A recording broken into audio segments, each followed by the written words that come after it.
All right. Hello, everyone. I'm just trying to get this thing sorted. All right. Hello. Welcome. He's Jay. Buckle up. Let's go. All right. Welcome to Green New Theater 2020, Part 5. Y'all, we done been new. This session is co-facilitated by Groundwater Arts in partnership with HowlRound and our friends at NIFA. We are hosting this call on Zoom, and we are also live streaming on HowlRound and on Facebook Live. So hello to all of you who are joining us. If you joined us in the first few Green New Theater calls throughout the summer and fall, welcome back. Thanks for joining us again. You'll notice that a lot of the language may sound familiar, especially in the beginning. So thank you for your patience as we create radical access points for new people to join us. So let's get into it. This session will last approximately 90 minutes, and we recognize that digital fatigue is real. So feel free to leave, come back, stand up, turn your camera off, get a snacky snack, whatever you need to do to take care of yourself at any point. As a heads up, we may not do what I'm about to say. Wonderful. So, if anyone needs any additional access support, especially around ASL, please privately message Annalisa or any of us with the fancy Zoom backgrounds, and we will be more than happy to get you squared away and good to go. Awesome. So later on, we'll have a larger discussion, and we really hope that the folks who are here on Zoom will participate, because so much of the Green New Theater is based on relationship building and decentralized processes. So we encourage you to participate to whatever extent that you can. And for our friends on Facebook and HowlRound, please be in the comment section, send us emails, because there will be multiple opportunities to loop you into the conversation as well. Wonderful. So before we dive into it, we're going to take a moment to introduce ourselves as facilitators. And while we do that, please feel free to introduce yourself in the chat box using your name, pronouns, and a land acknowledgement you like to give. For those of y'all watching on HowlRound, send us an email to introduce yourself. And for those of you on Facebook, please comment. So visibilizing our access needs is a method of accountability. And so I want to take a moment to highlight, amplify, and shout out Unsettling Dramaturgy, a colloquium of Mad Crypt disabled and Indigenous dramaturgs from across Turtle Island, for modeling what you all will witness us do in just a moment. The link to the Unsettling Facebook page will be in the chat and in the comments on Facebook as soon as I put them there. So I will start. Hische Tara Cho Chief Kados. My name is Tara Moses, and I'm a citizen of the Seminole Nation of Oklahoma. I use she, her pronouns, and I am calling in from the Muskogee Creek Reservation in the site of the 1921 burning of Black Wall Street. These lands are colonially known as Tulsa, Oklahoma, and I am 1 mile away from the Arkansas River. My access needs are that I will need extra time to respond, as my attention is split in multiple areas because I'm monitoring the Facebook and email. I may need to get up and go out of frame, or temporarily shut off my camera to readjust, as I'm nursing too many injuries. Other than that, my access needs are met. My visual description is that I have brown skin, very long, very dark hair. I'm sitting in front of a blue to white gradient background with our new fancy Groundwater Arts logo on it. You also cannot see, but you can see on the other folks' backgrounds. It says Groundwater Arts on Facebook, groundwaterarts@gmail.com, and hashtag Green New Theater. I am the producing artistic director of Tila Tulsa, co-founder of Groundwater Arts, a director, a playwright, and a person who does too many things. And with that, I'll pass it off to Anna. Thank you. My name is Anna Lathrop. My pronouns are she, her, hers. I live on the unceded lands of the Lenape Nation, more specifically the Canarsie peoples, what is colonially known as Bay Ridge, Brooklyn, between upper New York Bay and Nyack Bay. As a visual description, I am a white woman with blonde hair that is currently up, wearing a comically large blue sweater. My access needs are being met, and I am a futures and social services designer and co-founder of Groundwater Arts, and I will now pass it on to Annalisa. Thank you. My name is Annalisa Diaz. I use she, her pronouns, and I'm calling from the traditional lands of Piscataway Nation, colonially known as Baltimore, Maryland, by the waters of the Chesapeake Bay. These lands have also been cared for by the Susquehannock, Lenape, Lumbee, and many indigenous nations who are still here today. As a visual description, I'm a brown-skinned woman with long black hair that's currently tied back. I am sitting in front of a blue to white gradient background, as Tara described earlier, with the Groundwater Arts logo and contact information on it. At this moment, my access needs are met. I'm the Director of Artistic Partnerships and Innovation at Baltimore Center Stage, co-founder of Groundwater Arts, and also an independent theater maker, and like Tara, a person who does too many things. I also want to take a moment to just call into this space Ronnie Pinoy, who is Laguna Pueblo and Cherokee, a producer at Octopus Theatricals, an advisor for the New England Foundation of the Arts National Theater Project, a composer, and our fellow co-founder of Groundwater Arts, also a person who does too many things. She could not be with us this evening, but she is a major part of our Captain Planet Groundwater Arts team, and we will bring as much of her wisdom with us into the room as we can. Um, Finally, for everyone who is not with us on this Zoom account, but tuning in on HowlRound or Facebook, you can participate by commenting on the Groundwater Arts Facebook Live or email us at groundwaterarts@gmail.com. That is all one word.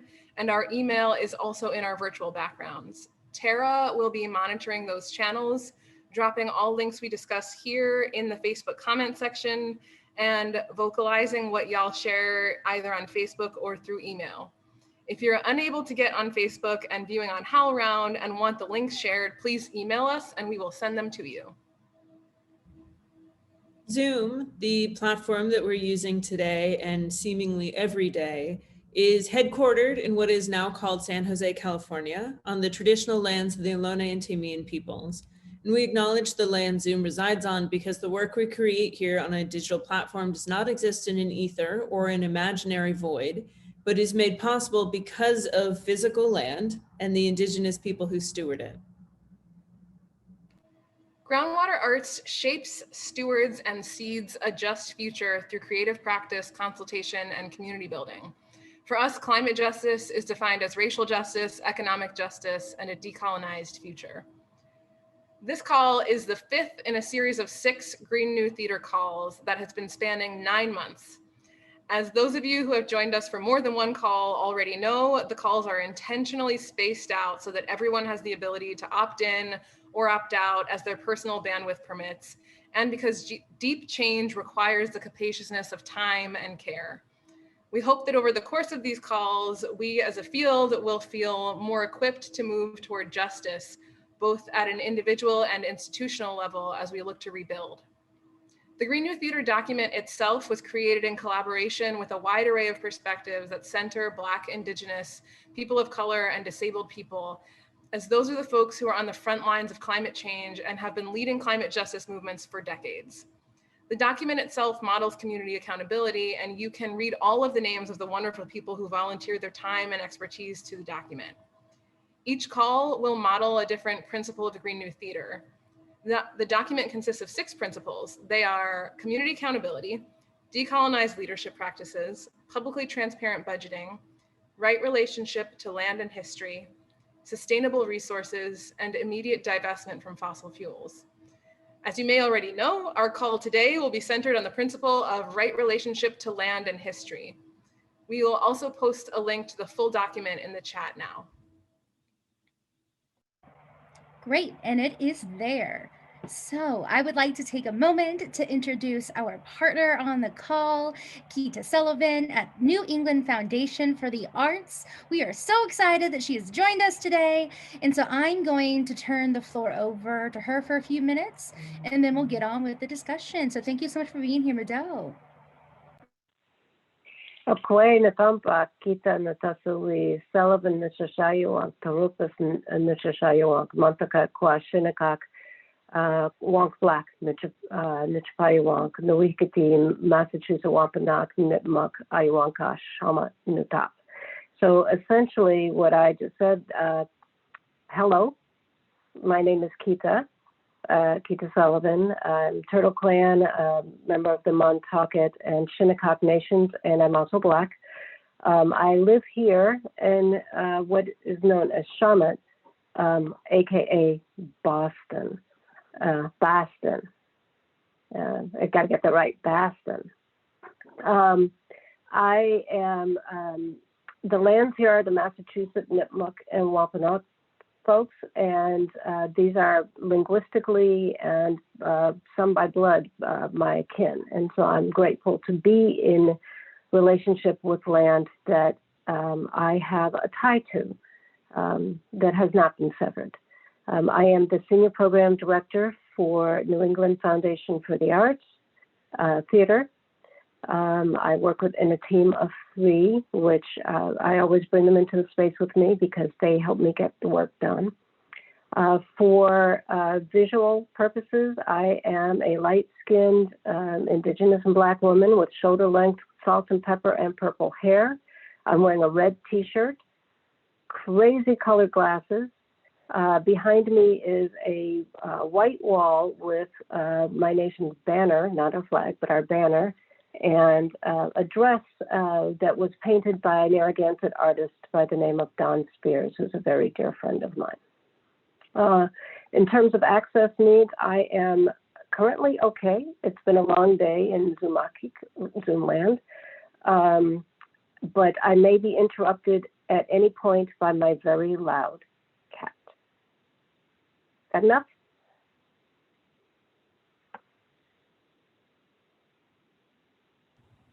We're wondering, Quita, if you can talk a little bit about how you consider, the relationship between right relationship to land and history.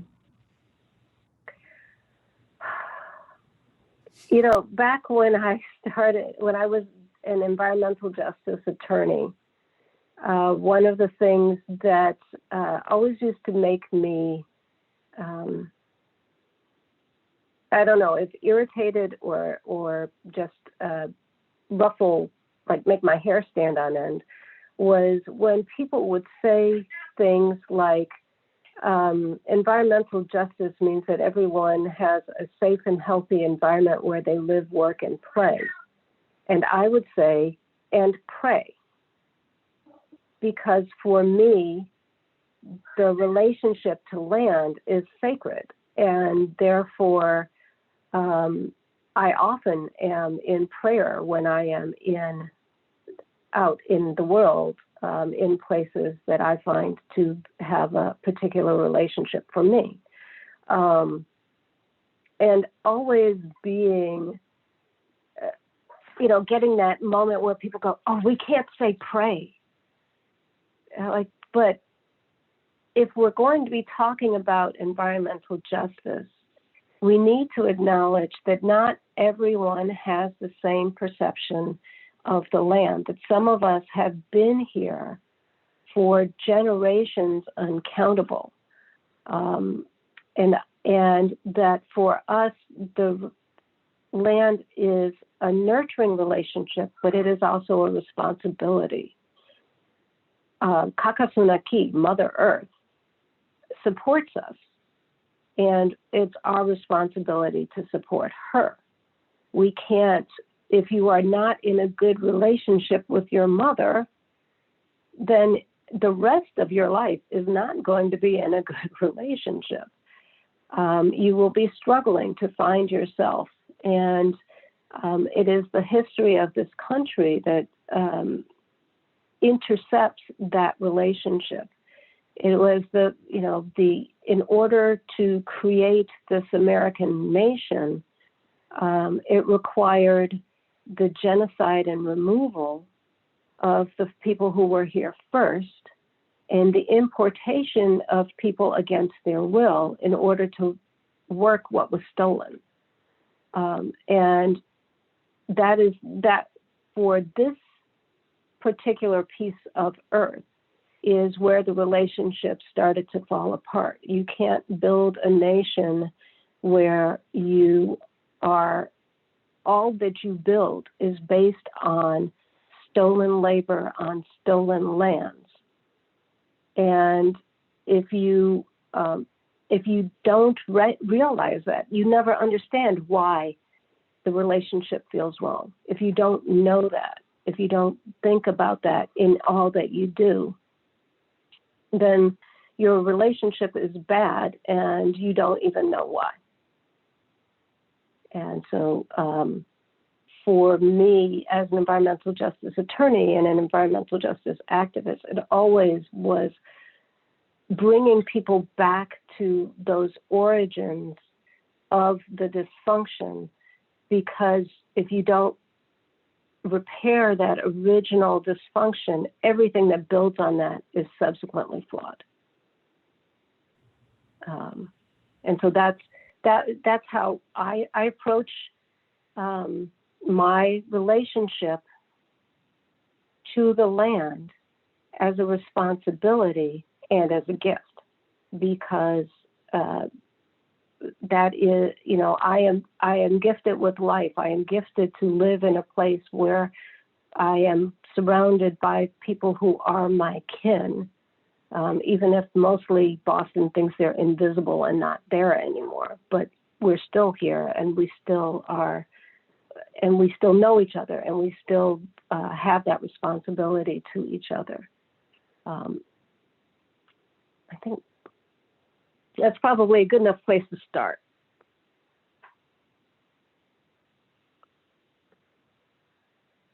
I think we're just gonna jump into conversation, if that feels okay to everybody.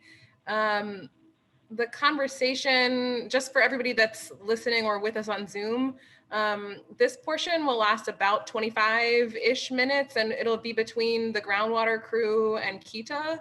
And then we'll try to open it up for dialogue after we get some ideas going. And we're going to attempt to talk at a speed that our captioners and interpreters can catch up with us. But if we are speaking too quickly, please let us know and we will, slow down. I'll go ahead and start, but I'm almost like, we're so blessed to have Quita with us that I'm like, let me just ask her all the questions. One of my favorite, when I think about right relationship to land and history, one of my, like, I'm always on it about the myth of the wilderness and how the white conservation movement is sort of founded on all of these racist and anti-Indigenous ideas. And I'm just wondering, like, I could go on all day about that, but Quita, I know you have direct experience as an environmental justice lawyer, and I'm just wondering if you have like actual stories of being in that fight with the Big Green and all of those sort of organizations that are capitalizing on these myths. Yeah, it's all of the women who started with me, or most of 90% of the women who started as environmental justice attorneys at the same time I did, which was back in '97. All of us have found other things to do.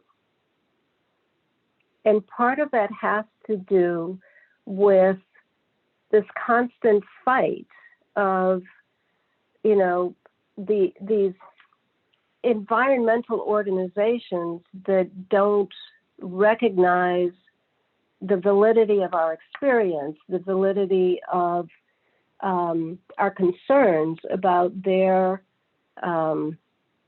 approach to environmentalism. It's as if they don't recognize that people are animals too, and that you can't separate the whales, and certainly not in my country. You cannot separate the whales from the people.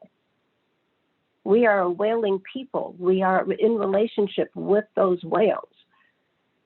So to say, save the whales, but who cares about the people, is not, it's a constant draining battle that you have to fight, because I'm sorry, I am as important as my sister, the whale.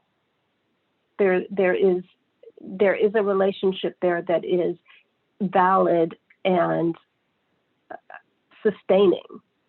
And so that was really a major issue for me. That was also, it's the liberal thing. You can't say pray, right? Why not? Why can't, why do we have to do this? Or being told once that I was in the wrong because I wasn't a vegetarian, because of course we have to save the animals. And I was like, well, if you believe that the earth is our mother, the plants are our siblings, the mountains are our grandparents, and you worry about eating sentient beings with feelings, what am I supposed to eat? Because in my worldview, plants also are sentient beings, and they offer us their gifts. So in whose morality? In your Sierra Club morality, yes, maybe that works, but that doesn't work in my morality. And so, it's like, okay, I will just breathe air and survive on that, because obviously, I can't live in your world. So that, those sorts of fights, for a long time, there were lots of fights about, why don't you have people of color on your boards, right? Why don't you have someone other than white male environmentalists on your board? Let's start there. And so it became a real issue.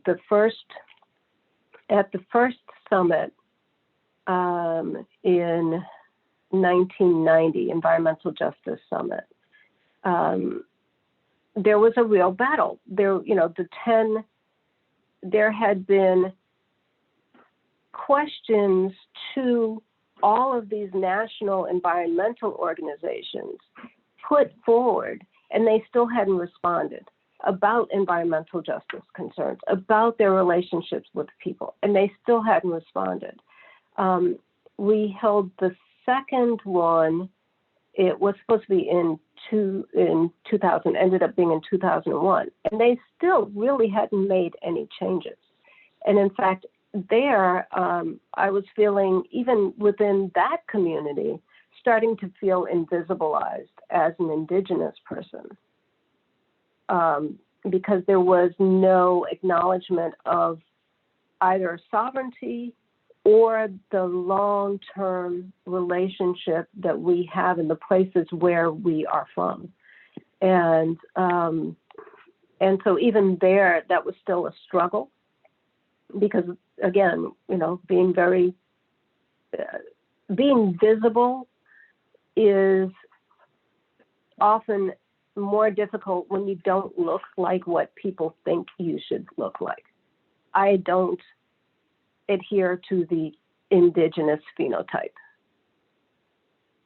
It doesn't matter that there's an entire reservation where you can go, and if you walk on, immediately who I'm related to. But it's a very invisibilizing field, and it starts with that. The animals are important, people aren't. The wilderness is important, the people who live there aren't.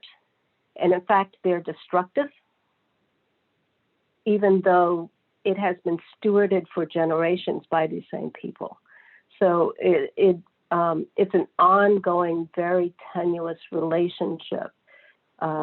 Even when, I think, was it Sierra Club? It wasn't NRDC, it was Sierra Club spun off their environmental justice arm into Earth Justice,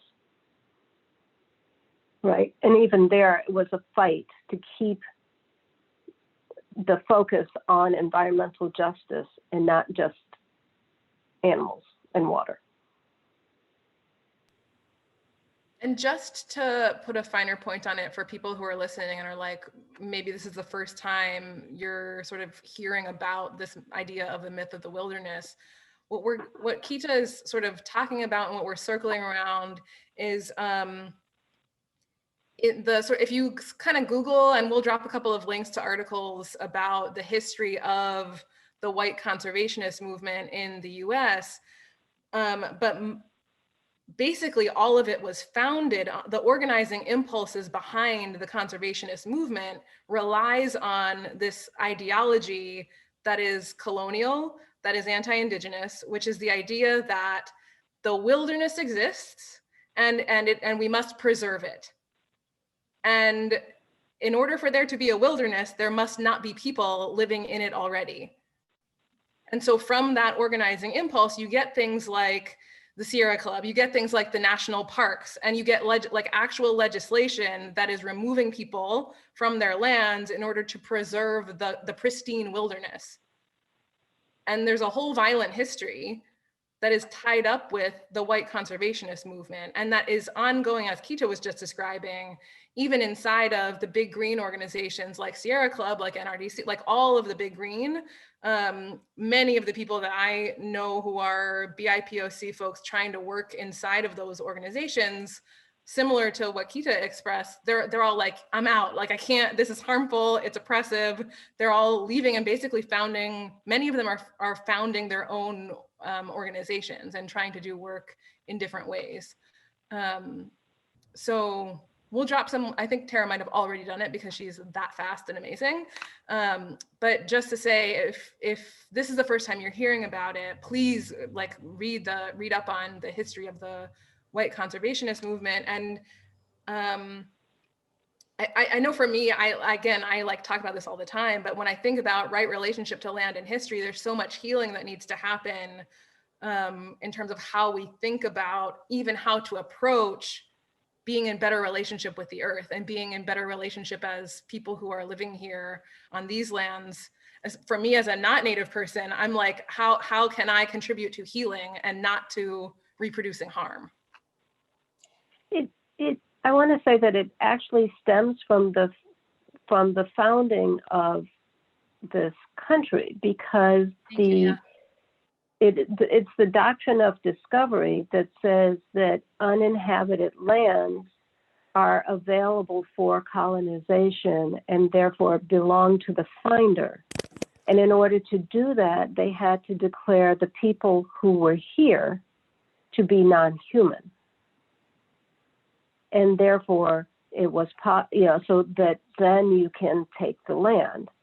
The logical extension of this then is, now we have this land, we have to preserve it and keep it safe for us, which means we really can't have these non-humans in their traditional places doing what they traditionally do, which is utilize the land as they have for generations. It really is the continuation of that colonizing point of view that came here with doctrine of discovery. Absolutely. Thank you so much. I mean, and this is why blanket statements like fur is bad, do not use it, is grossly anti-Indigenous, because there are literally hundreds, thousands of tribes who have been ethically sourcing and using fur since as long as the sun's been in the sky, because we are in relationship with him. This is also why Ellen DeGeneres saying don't beat baby seals is so problematic, because again, Indigenous people are in relationship with them. Anyway, so just thank you all so much for sharing this. And what I really just hope is that folks can realize that we cannot reconcile our past, our history with modern Indigenous people, with other BIPOC folks, because we've never reconciled that history before. It's never been learned. So we can't come together if we've never came together in the first place. So I just hope this is really enlightening and really helps bridge that gap between like tribal sovereignty around the relationship of these lands, specifically for Black and Native people, and settler colonization, with the environmentalist movement, with the Green New Theater, as we've been moving forward with, and with all of these conservation movements. It's impossible to separate them because they are the same thing. Anna. Well, to connect it to theater in a more direct way, also these same notions of neoliberal ownership, especially theaters that own buildings, that own spaces, and where those spaces are, and this sort of the arrogance, right, of settlers thinking we can go and we can save a neighborhood, and we can save the revitalize, because this place is clearly not vital because white people aren't in it or rich people aren't in it. And those of us who are settlers, who are the legacies of settlers like myself, there's a massive amount of responsibility and work that falls on our shoulders to take a huge step back and really really rigorously interrogate our practices and our egos and our arrogance and all of this, because ultimately, like, how is it that someone who, you wouldn't go into someone's house and be like, oh, I know how to do this better than you do. You've lived here your whole life. Oh, but I know better. And I've never been here before, but I know. So I think about that a lot when it comes to theater programming, especially community engagement.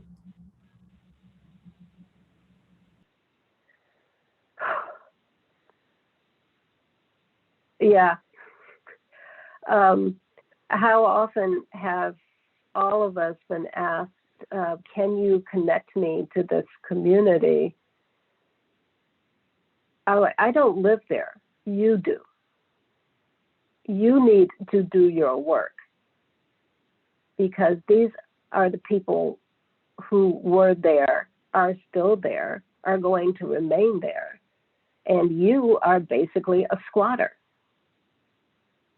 And so you need to do your work. I can't make that relationship for you. I can maybe introduce you to one person, but that is one person. That is not the community. And so that is, you know, I get this all the time. And it is very rude. I'll say rude, because there are a lot of other words floating through my head right now. But it is, you know, that is what gentrification is, right? It is not revitalization if you are removing the people who were there and have a right to be there. And so that is and I'm suffering that right now in the community where I live. When I moved here 20 years ago, it was a Black and Native community. I think I am one of 2 remaining Native folk here. The community is rapidly turning white, and my poor husband, who is white, has said over and over again, I didn't move here to live with white people. I can do that anywhere. And it has been, you know, and he's right. If you are white, you can go pretty much into any community and feel relatively safe. But that's not why we moved here. We moved here because it was a Black and Indigenous community, and my family would be safe coming here. And they no longer feel that way. I mean, and that translates so well to the theater. So much so, I mean, because every other day someone's launching a new Fringe festival and a new building on land that's not theirs, that they illegally took, or that is they have because it was illegally taken in the first place. And so for some folks who may be listening, wondering, well, what can I do about it? Well, number one, you can give your land back. Number two, have a really deep and nuanced understanding of colonization, but specifically settler colonization and how that manifests in your life and in your work. You know, Anna brought up about community engagement programs, you know, Quita just talked about, you know, gentrification, those effects. That is very, very clear in the resident theater system, in the LORT theater system, because it's reliant on these quote unquote expert artists, which we all know what they look like. We know the majority of them look like. Anyway, who come into these quote unquote at-risk communities to then colonize those individuals on their idea of theater, which is rooted in a Eurocentric colonized way of telling stories, when Indigenous people from across the world have been telling stories since, again, I say this all the time, but since as long as the sun has been in the sky. So that is not the only one way to create. And so again, as much as all of this is put together, something that you can also do is learn to separate what your individual definition of theater may be, what your definition of environmental justice may be, with what I like to call capital T theater, capital J justice, that is inclusive of all the individuals who have been stewarding this land, who have been telling these stories, who have been protecting these lands for far longer than your ancestors colonized mine. Just something to think about as like things that you can proactively do. And the last thing I'll leave, because I also want to hear from just, there's so much wisdom on the call, is that y'all, like, we done did this. There is a model. Ain't nobody inventing the wheel. It's done been done. And so there are just so many models of leadership, specifically Black and Indigenous leadership in the US, that you can look to who've already done this work, who've already created this roadmap of how to follow it. And I find that to be very, very warm and very comforting that I'm not in this alone, and I don't have to spend all this time and energy to figure out how to do it when there's so much wisdom of folks who already have. And let's be honest, y'all, like with the climate crisis, it's not negotiable either. It's not like, oh, I can choose to do this or I can choose not to. Like the time is running out. So we gotta.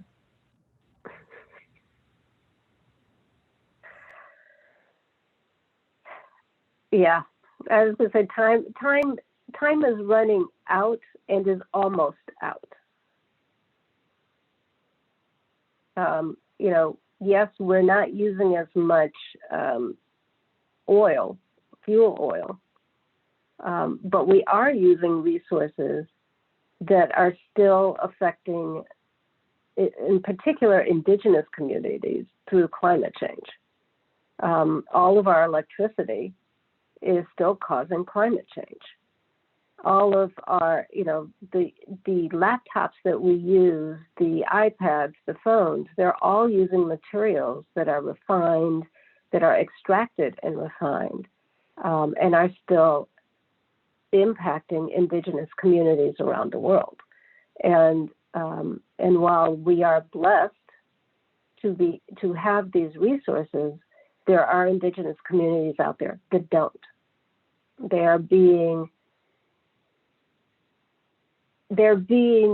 I've lost the word, but they are not enjoying the benefits.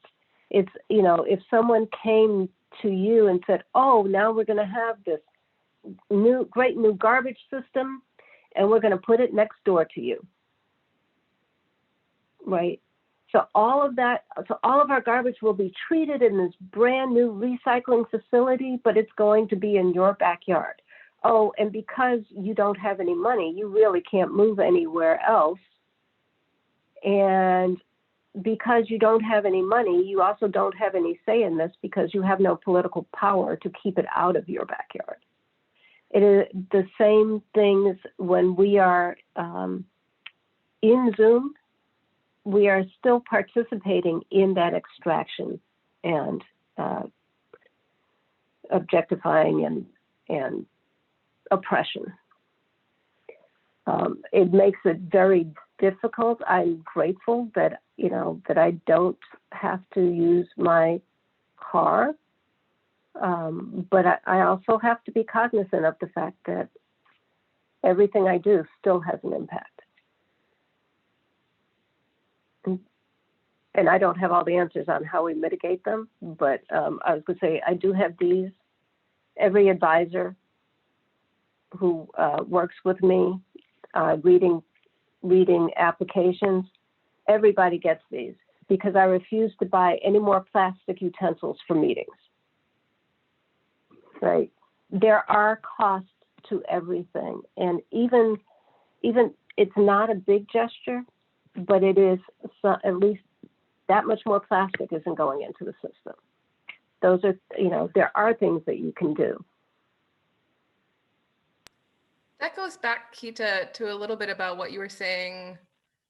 For me, it goes back to what you were saying about being in relationship with the whales, where it's like everything we do is in relationship and has an impact on something. And so it's like, how do we get in right relationship to the land that we're on, to the history that we are a legacy of? Like that, for me, you just made the point of this whole conversation. It's like no matter what we do, whether we're on Zoom, whether we're on our phones, whether we're walking down the street and we're in a neighborhood that we're contributing to the gentrification of, or whatever the thing is, we're having an impact, and we can't act like we're not. Right. And, yes, there are small actions and there are big actions, but small actions make big actions. You can't make a big action without planning and without doing the small things first. And I know people are like, oh, recycling sucks, whatever. It doesn't get anything there. But you know what? If you are still reducing that waste stream, you are still doing something. And it doesn't have to be perfect, but you can't enter into a good relationship, a right relationship, if you aren't making some effort.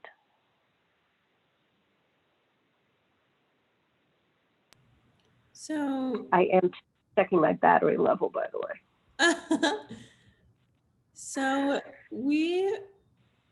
So first of all, thank you everyone for your incredible wisdom.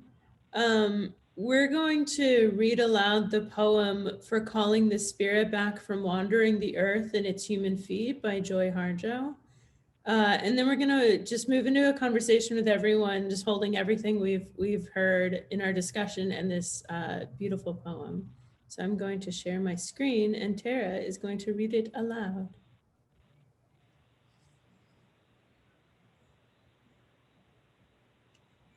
Put down that bag of potato chips, that white bread, that bottle of pop. Turn off that cell phone, computer, and remote control. Open the door, then close it behind you. Take a breath offered by friendly winds. They travel the earth, gathering essences of plants to clean. Give it back with gratitude. If you sing it, will give your spirit lift to fly the stars' ears and back. Acknowledge this earth who has cared for you since you were a dream, planting itself precisely within your parents' desire. Let your moccasin feet take you to the encampment of the guardians who have known you before time, who will be there after time. They sit before the fire that has been there without time. Let the earth stabilize your post-colonial insecure jitters. Be respectful of the small insects, birds, and animal people who accompany you. Ask their forgiveness for the harm we humans have brought down upon them. Don't worry. The heart knows the way through. There may be high rises, interstates, checkpoints, armed soldiers, massacres, wars, and those who will despise you because they despise themselves. The journey might take you a few hours, a day, a year, a few years, 100, 1,000, or even more. Watch your mind. Without training, it might run away and leave your heart for the immense human feast set by the thieves of time. Do not hold regrets. When you find your way to the circle, to the fire kept burning by the keepers of your soul, you will be welcomed. You must clean yourself with cedar, sage, or some healing plant. Cut the ties you have to failure and shame. Let go the pain you are holding in your mind, your shoulders, your heart, all the way to your feet. Let go the pain of your ancestors to make way for those who are heading in our direction. Ask for forgiveness. Call upon the help of those who love you. These helpers may take many forms: animal, element, bird, angel, saint, stone, or ancestor. Call your spirit back. It might be caught in corners and creases of shame, judgment, and human abuse. You must call in a way that your spirit will want to return. Speak to it as you would a beloved child. Welcome your spirit back from its wandering. It may return in pieces and tatters. Gather them together. They will be happy to be found after being lost for so long. Your spirit will need to sleep a while after it's bathed and given clean clothes. Now you can have a party. Invite everyone you know who loves and support you. Keep room for those who have no place else to go. Make a giveaway, and remember, keep the speeches short. Then you must do this. Help the next person find their way through the dark. The Joy Harjo.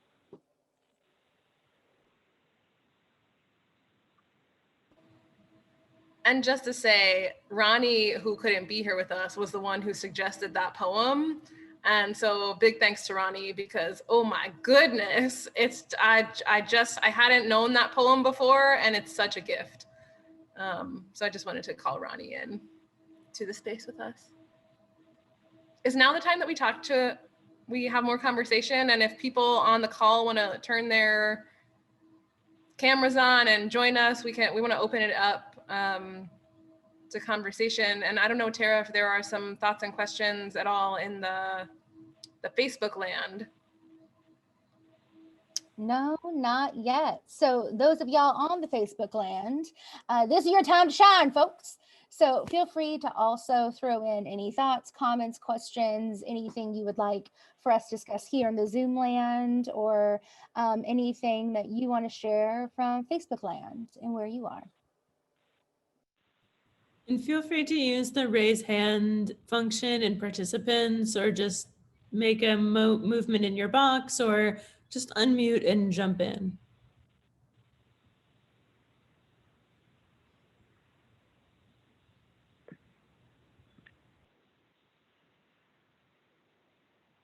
And I'm going to apologize ahead of time if my battery runs out on my laptop, since I left my charger in some other place.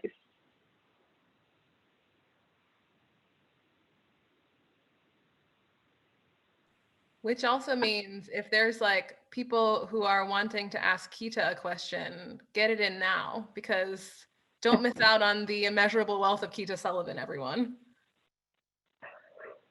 Don't say that. It's true. You are too humble. I mean, like, really, the wisdom we are blessed with is no joke.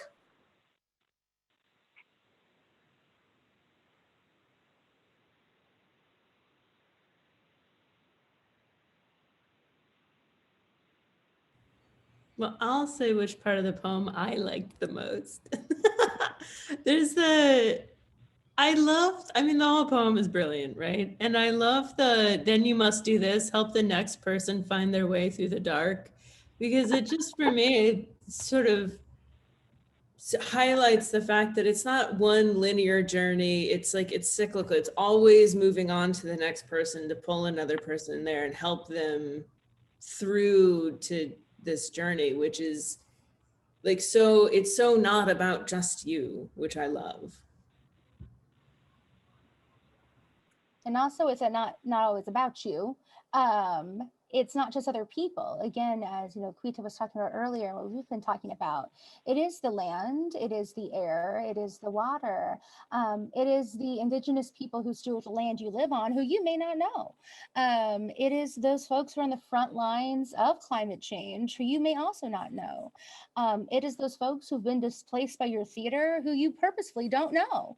All of those folks are part of your community, and those who you have to be in relationship with. So yes. And I saw, and you unmuted, Shireen. Yeah, I was just gonna, I think, say, like, one of the things that I'm like thinking about, because I feel like, you know, being in right relationship with land and history is an ongoing process. And like, one part of my process right now that I feel like I'm really struggling with is like how to hold businesses and corporations accountable that I am like in relationship with, for a variety of reasons, to get them to be in the right relationship with land and history. And like, even down to just like the dog treats that I buy, like I just can't, like I've been emailing like compulsively like corporations about like the like the packaging that they use, that they just put like recycle on the corner, but there's like no indication that this plastic is not recyclable, and it's not recyclable in Detroit unless like, and so it's just like, and it just goes like, no matter all the emails I send, they just go into an ether and nobody will talk to me. And like, how to like the strategies of like these like walls of corporations that like I feel like I don't have the power to get through, and like, and it's all a process, but that's just something that I was thinking about through this conversation.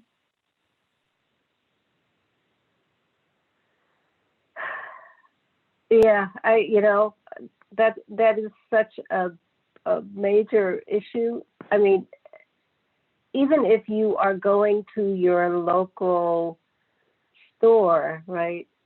You're like, okay, can you not give me that extra bag? You know, can you like stop wasting that on me? Because I really don't want it and you need someone else to do it. Sorry, that's Hermione. Sorry. Come on.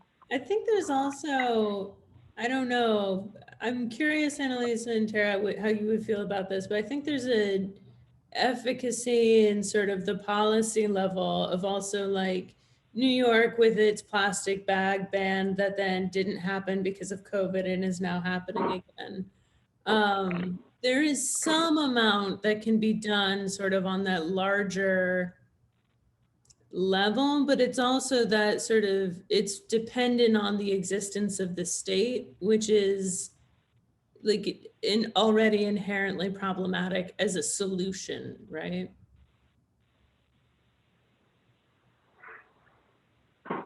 Yeah, an argument that can be made about sort of like the idea that an individual should be responsible, like Shireen, your one individual actions should be responsible for like solving the climate crisis. It's just like not, there are arguments that that's not effective and that like actually we should be pressuring the systems to change. But to go back to what Quita said earlier, we can't lose hope that like actually my actions do have some effect. So it's not, I think for me, it's like, I'm gonna do the little small actions that I can, but I'm not going to only do that. I'm also going to be working in community and working toward building power wherever I can to pressure the system to change as well. But also, yes, I'm going to tell my local store, don't give me that plastic bag. And like, yes, I'm going to do, and Baltimore, the city is not recycling right now because of the pandemic. So that's a whole situation. And they're asking, I know it's crazy. They're asking citizens to go to drop-offs, like to gather our stuff and take it to a drop-off center. They're not picking up recycling anymore. So you know that means most of the city is just not recycling. So I'm doing the thing of like putting it all in and like every weekend going to the recycling center. And it's like one small thing that I'm trying to do and trying to keep my spirits up about it. But I'm also obviously, you know, like working in community to try and build power. I think you have to do both. Yeah, and it's definitely a balance. I think what's also really important when we talk about those conversations of what we can do individually and how we can lobby, demand, burn down institutions, is that we also have to be cognizant about frontline communities, those who do not have access to the same things that we may do and who have to rely on these plastic materials or these single-use plastics or have to rely on these plastic bags, and that it is not a one-size-fits-all fix. It is one where we take into consideration the nuances and the conditions and the situations of each and every individual person. I mean, because there's a reason why the conservative movement has been predominantly white and predominantly affluent. You know, there's a reason why there are these deep classes and divides in addition to these deep race divides in the you know, in the green movement, because poor folks here, this is your fault for using single-use plastics. This is your fault for having styrofoam cups, versus, you know, it's actually the fault of the system who's made it impossible for you to have access to these things. And that again roots down to direct colonization, you know, goes down to 1492 to now in the US anyway, that it's also connected. So I think that's also why like the right relationship to land and history is so important, because we have to think intersectionally and use that to empower us in our various positions of privilege to lobby those who we can. So if you do have the means and access to lobby your politicians who, spoiler y'all, they work for us. Some people forget. Like do it. And if you don't, that's okay. Like we can only do as much as we can. But if you have the privilege and access, again, just as Joy Harjo has written, do it for your neighbor and for your neighbors who you may not know, and for your neighbors who you may not even know who they are or what their circumstances are. Yeah, sorry, I have no visual, but I still have you on the phone. So one of the things that just came to mind, Tara, is the idea of food justice and how it's our fault we live in communities that don't have grocery stores with healthy food.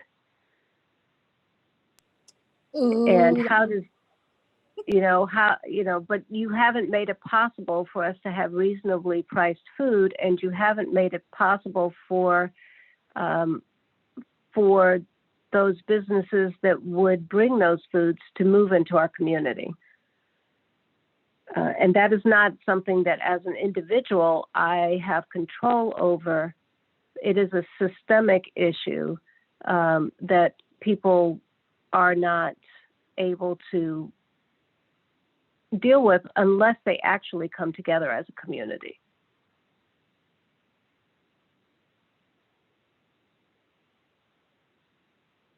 So I just want a voice from Facebook. Claudia Alec said, there is no such thing as ethical consumption under capitalism. But inside these conditions, we can perform in ways that are in right relationship with land and humans, not capital. And then Tiffany added, both and for sure. Big and small actions are needed. And Tiffany is also very grateful for this conversation. So thank you, Claudia and Tiffany. Absolutely. Food deserts and food swamps are intentional. Ain't no accident. So thank you for that. Did you say food swamp? Yes, so a food swamp, y'all. Oh, I don't know this one. Teach me, Tara. All right, so food deserts, as we know, are like lack of access to grocery stores. Like as an example, the Navajo Nation, which is the largest reservation in the country, they like 30,000 square miles. I apologize, off the top of my head. Anyway, but a lot, and they have 3 grocery stores. And again, that's on purpose. So that's a food desert. We're pretty aware if you don't have a grocery store, I think within a certain mile radius. Now, a food swamp is that the only food you have access in your area are things like McDonald's, things that are, fast food that are intentionally unnutritious to contribute to the systemic health and poverty issues in communities. And we see a lot of food swamps in like the suburbs of major cities and predominantly Black and brown neighborhoods. I see a lot of food swamps down here in Native communities. Because like where my family is in Seminole Nation, as an example, there's a couple grocery stores, not by couple, I think maybe 2 actually. And then for the rest of the food that you can get, it's gas station taquitos is what we have. I don't think there's a McDonald's. Like I think it's literally convenience stores is where you can buy your groceries. And that's where most people can go to buy their groceries. And then it's also very difficult to grow your own food because of these additional restrictions made by the government on what you can and cannot grow on your own property. In addition to the fact that in these frontline communities, you have those like major dumps, you have those nuclear plants, et cetera, which then contaminate the land and water. So even if you can grow, you have those additional health risks. So yes, that's a food swamp that is deliberately unnutritious food versus a food desert where there is intentionally no food, period.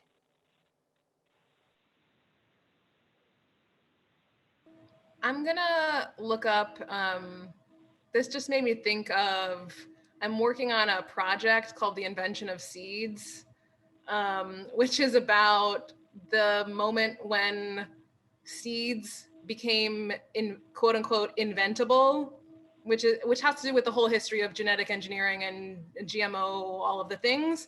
But I was recently in sort of doing some of the research for this project. I was listening to a podcast, which I'm going to look up and put in or I'm going to send it to Tara or something. I'll get it to you all.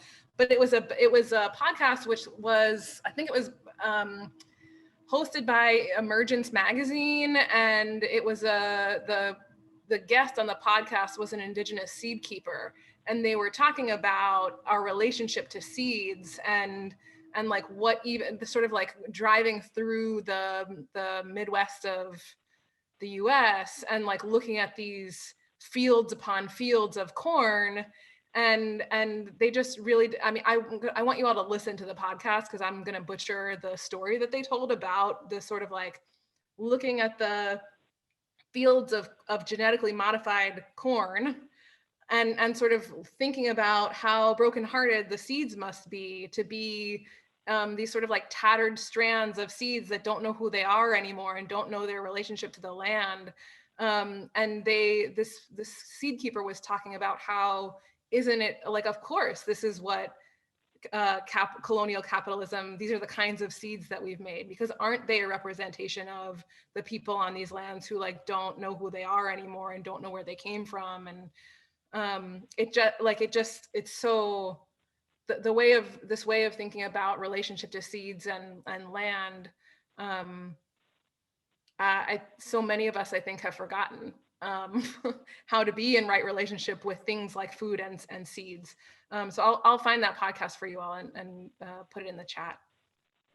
And then I'll also voice that Quita is still here and listening and watching through Facebook.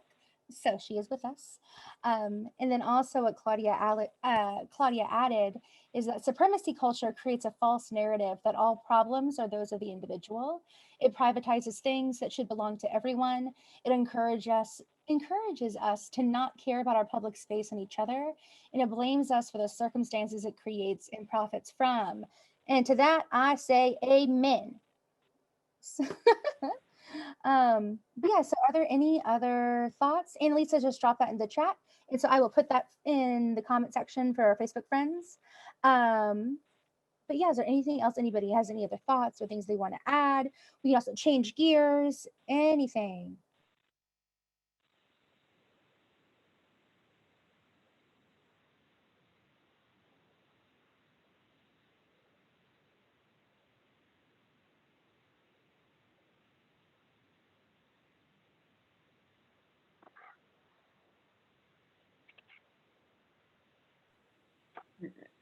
I'm going to try to voice this.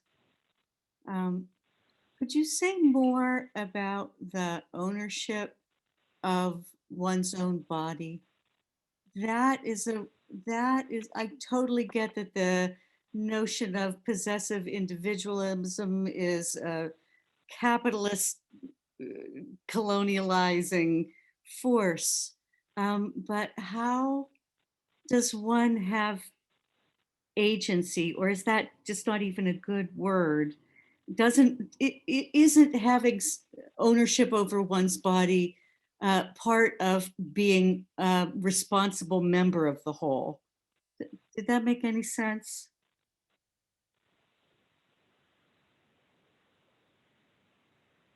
No. Annalisa, I'm gonna let you have the first crack at that one. Well, I'm trying to make sure. I'm wondering, can you Susan? Can you talk a little more? I just want to make sure that I understand what you're getting at, because I have some ideas, but I'm not sure I'm fully grasping everything the nuances of what you're talking about. Sure. So I was just really, I've been stunned by much of this, as if I just now know that my spirit actually is not here and is not here. So it's coming to questions and yes.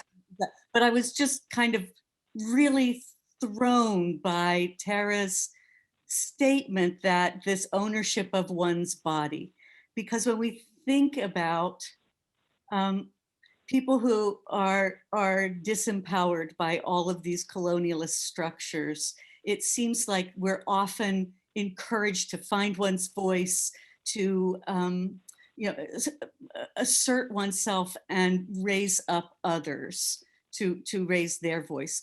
So, but is individualism itself just not a useful way to have a right relation to the land? Tara, I'm wondering, since maybe this is stemming from something that you had talked about, if you want to respond first, actually. Yeah. So I come from a people where the good of the community is more important than the ambition of one, the success of one, the wants of one. And so in this so with your question, I think it's really wonderful to think about like your relationship to the land and if it can be individual. I personally believe it cannot be, because I am not a soul floating around in the ether alone. I am connected to a very real community of folks here in Seminole Nation, here and where I live now in the big city, for Oklahoma anyway.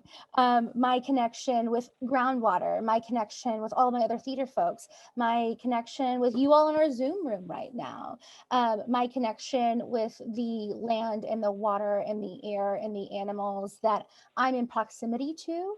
And so, it's really interesting. I was on a panel a couple of weeks, I think last month, about decentering the human from the climate justice conversation.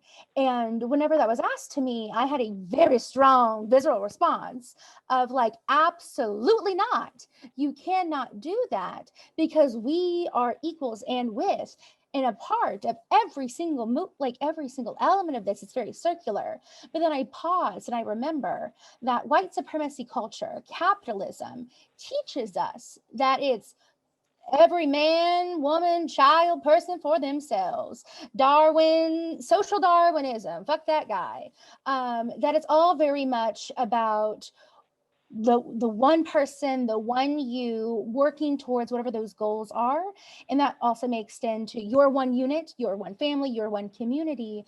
But it's a very like individualized culture and system, and it's intentional. Like it goes back to the one drop of royal blood that makes you higher than everyone else and gives you these positions of power. And then we see how that works in colonization with blood quantum as an example for Native folks, where just like horses, dogs, and us are the only three things in the country that are registered with the federal government based on the amount of quote unquote blood that we have, which is, we don't have to get into that today.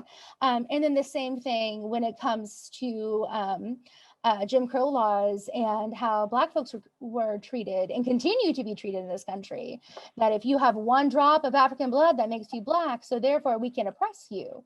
And that it all, because again, it's all about who am I in relationship to other people around power, and can I, based on my sets of circumstances, that many of which I cannot control, and the ones I can control is because other people can't control it, so then I can, so that's how I can. Anyway, that's just absolutely no, you cannot work in any sort of communal relational way with that thinking. It's impossible, because once you realize that your relations are also with the Arkansas River that has been polluted and plagued by all kinds of gross things for, oh my God, 60, 70 years, I cannot continue to operate as my own, like in my own individual interests when I have a communal interest and a communal responsibility at that. But now where this gets tricky then, right, is like the ongoing colonization of people, and specifically marginalized people, and specifically BIPOC and disabled people. We see that around fat phobia, because again, that has been again demonized and made to be folks' faults, when again there's a variety of factors. And also, I let people live, who cares? We also see that in disability justice communities, that blaming individuals for disabilities that they don't have any control over, and it's now their fault. And then again with folks who live in these food deserts and food swamps, it is their fault that they are unhealthy. It is their fault they don't have access to lettuce. It's their fault if they develop these diseases or disabilities or conditions, or if they are fat, or if they are this, that, or the other. Because again, it's the system being put in place to make folks not have the ability to have autonomy over their choices and bodies. But also the other side of that too is that we are in community and relationship with all of these different moving factors and pieces and people and things and places and animals, et cetera, et cetera. So I can't prioritize the me, just like we cannot demonize the me for things that I don't have a control over. So I hope that answers it, or if anyone has anything to add. It was a lot tried to put into one.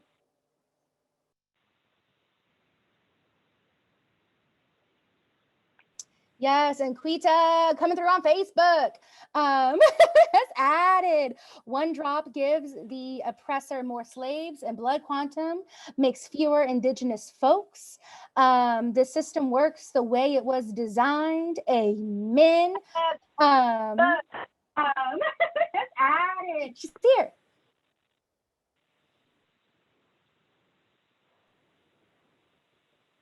Were you here, Quita? Did you leave? I'm here. It's very weird. I'm getting some sound through the phone and some through Facebook, so it's going back and forth. Okay, I'm just making sure if you had anything else to add. And then Claudia added in that supremacy culture is both genocidal and suicidal. I'll read it again, y'all. Supremacy culture is both genocidal and suicidal. Claudia also adds, it denies its deadly outcomes and everyone suffers. When we are in right relation, we are all healthier. Oh, Claudia, dropping the wisdom as per usual.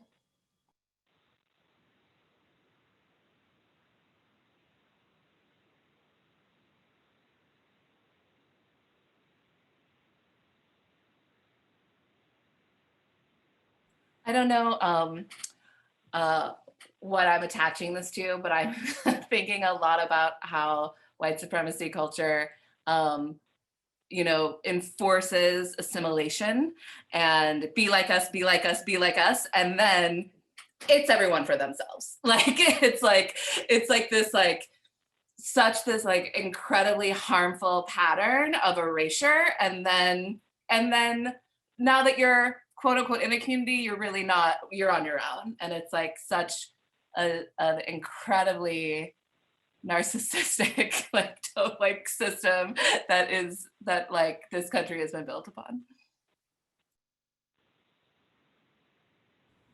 Yeah, and I think that Claudia phrased it really well when she said it's genocidal and suicidal at the same time. Like it's not logical in any way that it makes sense. Like it curls back and eats itself in a way that's really, it's all about power, which can only be held. And the number, right? We all know that the people who can have the power, it's smaller and smaller and smaller. Like, because more and more people can be excluded until really it's just the very, very smallest number possible who can have the most. This just made me think about the ways that the theater ecology sort of perpetuates this cycle as well, where it's like, be like us, be like the theater in New York, be like whoever, like be like Broadway, be like whatever the thing is that is deemed to be the most prestigious. It's like, be like that. And then you work your whole career to be like that. And then you realize that like, it's all still a competition, and actually you're not part of a community. You're all sort of like out on your own, and you've shed any sort of like authenticity to your own creative practice so that you can gain some kind of like prestige or whatever the thing is. And I'm just like, we do this in theater. It's not just, I just want to put a finer point on the fact that all of the sort of bigger systems that we're talking about that work in many sectors are also perpetuated all the time in the theater community. So if it sounds like we're talking in abstract, it's very much not that. I mean, it's a culture of death, right? Like, it's not, right relationship to land and history is about life, and capitalism ultimately is an experiment in death. Not to get super bleak, but like, you just really say capitalism is an experiment in death? Wow. It is. Like, if there was ever a reason that we need to move away from it, we need to be in right relationship, is because it's literally killing us.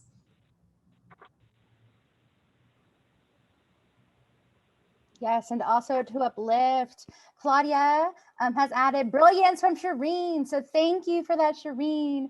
And then also, supremacy culture is a performance of assimilation and alienation. Yes, which, spoiler, y'all, is colonization. Is exactly what that is. Wonderful. So I think we have about 4-ish more minutes before we'll wrap up. So if there's anything that anyone wants to add, or perhaps if I may ask a provocative question, which is, okay, cool. So how do we get our big bosses upstairs in the institutions? Or if you are the big boss upstairs in the institution, how can you get them to reconcile their history and begin this journey of education towards the right relationship to land and history? And we also all know it comes down to the boards. The nonprofit industrial complex is a white supremacist like structure. It's all terrible. But a question, what can we do? I don't put anybody on the spot while we're thinking, but if we have to, I'll put Annalisa. Wow, thanks, Tara. I mean, my being on the spot, like, I would just direct people to, and I think we'll drop the link in the chat as well, to the Green New Theater document itself. There's some bullet points that were suggested by the team that wrote this particular section on right relationship to land and history. And it's like good starting places in terms of where to sort of put energy toward. And some of those, many of those we've already talked about. But just to say, some of them, just to reiterate, some of those are expanding the definition of community to include things like the plants and the sky and bodies of water, deliberately acknowledging and working actively toward the reversal of community erasure, both past, immediate, and future, and accepting responsibility for taking space as an organization, both physically and mentally within the communities that we work in. There's a bunch of other things that are in that document, but just to name a few things. Yeah, how's that, Tara? Did I kind of do it? That's good. Anybody else? Any other thoughts?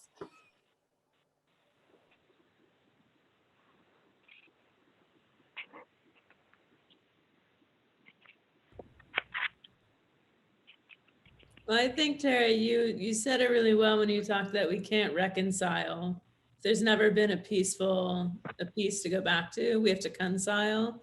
So I think, one thing theaters and institutions can think about is how to start reconciling. And is that, we not just Googling and writing a land acknowledgement from what you find on Google, but actually talking to the Native communities where you are. And who are they? What are they doing? They exist. So hit them up, but in a respectful way. Well, but you sort of like said that tongue in cheek a little bit, but in a respectful way, Anna. But like, I just want to underline that because of the sort of like empty land narratives and myth of the wilderness and all of this nonsense that has existed for so long, theaters don't often realize that they are in relationship with Native people right now. And in fact, it's very possible and likely that that relationship is not good.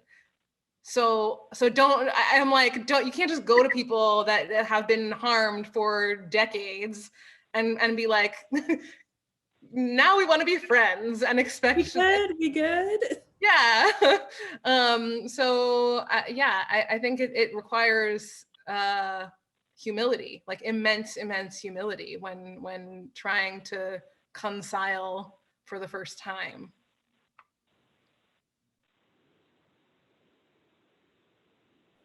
Yeah, that's really, really wonderful. I mean, because we didn't talk much about land acknowledgements today, but I think a land acknowledgement is a wonderful step, one of the first steps. I wouldn't say the first one, but a wonderful one to explore. In that, first of all Native people don't feel the same about land acknowledgements. There are many people who grossly hate them and refuse to do them. There are many Native people who don't give land acknowledgements because they're like, these are my lands. Why do I need to acknowledge them when I do every day? And then there are also other folks, and I fall into this bucket the majority of the time, that is the basic education in the United States for Native people. Like the bar is underground, just how gross it has been and how lacking, that something like saying our theater is on like Piscataway land as an example is so radicalizing for so many people, which in the grand scheme of things makes my heart very sad. But that it is a moment of education for folks to realize that Native people aren't all dead, as I've been asked to my face many a times, and that they are still here and very active. And then with that, what I'll also say is words without the actions mean nothing. So if you're not going to do any sort of actions to build meaningful relationships with the indigenous people who are on those lands, don't do a land acknowledgement, period. It may be super cool and super woke, but don't do it.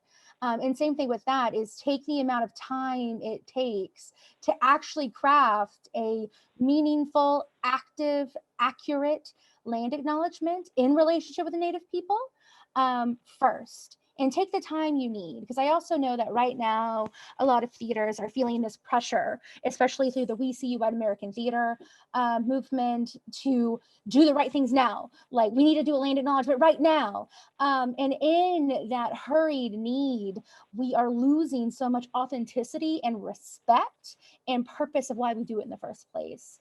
And so what I would just offer is that it is not a marathon. I mean, it's not a sprint. It's also not a marathon. It's a lifelong journey. And the time you start is the right time, and the pace you go is the right pace. Because speaking for my little lonesome, I would prefer that theaters take the time to do it right and well, that theaters also have the humility to make mistakes and be okay with that, versus theaters who are trying to jump on the bandwagons so they don't get exposed or get canceled or get put in a yearbook. I would rather folks do that first, personally. But yeah, but that's just one thing. I mean, we have so many things to say about land acknowledgements. Like, y'all, you can just look on Groundwater's Facebook page. We talked about it a lot. There's so many other resources, so many amazing indigenous people who have differing thoughts, differing insights. Speak to elders. Those are the people you need to talk to. Especially anyway, but there's just so much support. And again, to reiterate from earlier, no one is alone in this work. No one is creating anything new in this work. This is a very communal path forward. Great. And with that, should I read our last little thing? Are we done tonight? Awesome. All right. Well, thank you all for taking the time and making space to be with us, both in Zoom and on Facebook, and with each other today. And a huge, huge thank you to our friends at HowlRound and NEFA and the Quita Sullivan for the support during this 5th chapter of the Green New Theater 2020. Big thanks to our ASL interpreters and our captioner for today. I tried so hard to speak slow, and I really hope I did. It takes an entire village to make this series happen. So we already mentioned that this is the 5th chapter of a series of Green New Theater calls, and we would really appreciate feedback from y'all. Our goal with these calls is to create a low stress, generative space for relationship building and connection across the field about what a Green New Theater could look like. So if you have a moment to email us at groundwaterarts@gmail.com with any feedback on the format of the session, what worked for you, what didn't, what you think we could do better, or what you'd love to experience in a future Green New Theater call, like, we would love it. So the 6th chapter, which is our next to last chapter, but it is, will take place on January 13th, 2021 at 7 p.m. Eastern Time. And we will cover immediate divestment from fossil fuels. Y'all come back and it's gonna snap and I'm ready. And it'll be a wonderful way to start the new year. And after that call on January 13th in February with Producers Hub, we'll have our final call, which will just be a summation of everything that we've learned and some really cool things. So stay tuned for that too. And if you'd like to stay in touch with us, again, you can email us at groundwaterarts@gmail.com. You can follow us on Facebook and Instagram. And also you can check out our beautiful new website. Thank you so much to Anna. We cannot give Anna enough praise at groundwaterarts.com. And so with that, y'all, thanks. Enjoy your evenings. Mado and Inga.